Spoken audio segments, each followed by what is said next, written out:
Eto pag-usapan natin itong patungkol sa Minority Report dahil napakaimportante nito dahil kine-question yung legality nung nilabas ni Marcoleta at saka ni Imee. Meron pong dahilan 'yan at makikita natin ang importance nito. Did the issuance of a minority report depart from the usual procedure by the Senate Blue Ribbon Committee, where the minority report would come after the formal report by the main committee?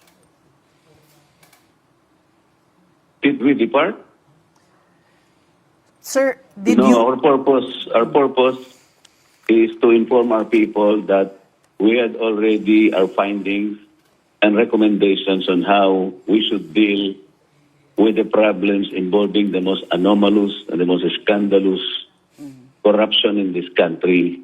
Ang tanong, lumihis ba itong minority report ng minority na kung saan nag-press con si Marcoleta at saka si Imee? Dapat inantay daw muna yung report ng kabuuan ng Blue Ribbon bago sila naglabas ng minority report. Ang sagot ni Marcoleta, ini-inform namin lang ang taong bayan dahil isa to sa pinakamalaking iskandalo at kailangan namin i-inform ang taong bayan. Eh bakit nga hindi kayo mag-antay nung report? Yun ang usapin dito. We started with the 2025 mangled budget. Kasi hindi naman sila gumagawa ng report eh. You remember Senator Ping promised that he will issue or submit a partial report before the December break. At sinisisi niya yung kanyang mga tauhan. Sabi niya, mahihina yung mga tauhan ko eh. Sabi nila, it's already being drafted. Nung tanongin ko, nakatingin sila sa akin, tatango-tango lang. So when can the Filipino people await really the submission of a final report? Kasi ang mga tao, they're agitated. They're frustrated. Galit na galit ang mga tao. Ninakaw. Nilang ninakaw, nilimas ang kaba ng bayan eh. So ang purpose namin dito, one, siguro to encourage naman the Blue Ribbon Committee, mag-submit na kayo kahit partial report lang, di ba? Para sa tao. Ang tingnan natin dito yung kapakanan ng tao, hindi yung sasabihin nila we departed from the rules.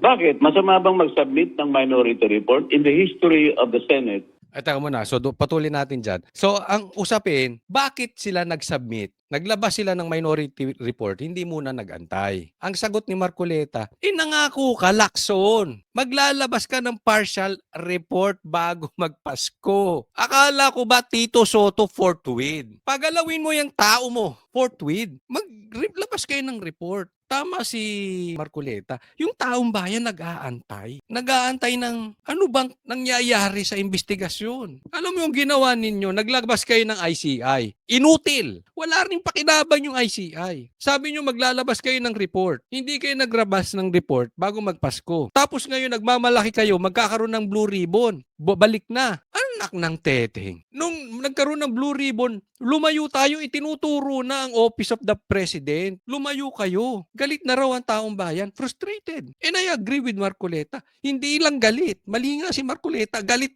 na taong bayan. Nag-aantay. Ano bang kababuyan yung ginagawa nila Lacson? Kaya naglabas na sila ng minority report para tingnan mo anong kabaklaan ginawa ni Lacson. Sinisi niya yung tao. Kasi mahina daw yung tao niya. Kaya hindi sila makalabas ng minority report. What kind of a leader is this? You don't blame your people. Yan ang leader ha. Tatandaan nyo. Ang leader, pag may magandang nangyayari sa grupo, credit to the members. Pag may kapalpakan, ibiblame niya ang sarili niya. Yan ang leader. Etong mga bossing, katulad lang ni Lacson yan. Pag may palpak, isisisi sa tao. Gago ka ba? Disisantihin mo yung tao mo kung inutil, palitan mo. Pero sa katotohanan, ikaw may kasalanan noon. Pwede ba namang wala kang control sa kanila, sisisihin mo pa sila? Ang gago ni Lacson, no? Sisihin yung taong bayan kaya hindi sila yung tao niya kundi makalabas ng minority.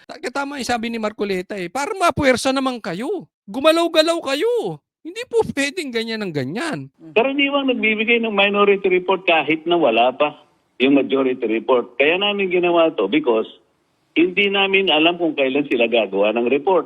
Pangako sila ng pangako. Eto si Lacson, hindi nalalayo sa amo niyang si Bongbong. Hindi nalalayo sa amo niyang si Tambaluslos. Pangako lang ng pangako, walang nangyayari. Tama, ako hindi dahil sa kinakampihan natin si Marcoleta, hindi po yun ang issue. Binabanatan din natin yan si Marcoleta pagka may mali, di ba? Patas lang naman tayo Pero tama dito si Marcoleta.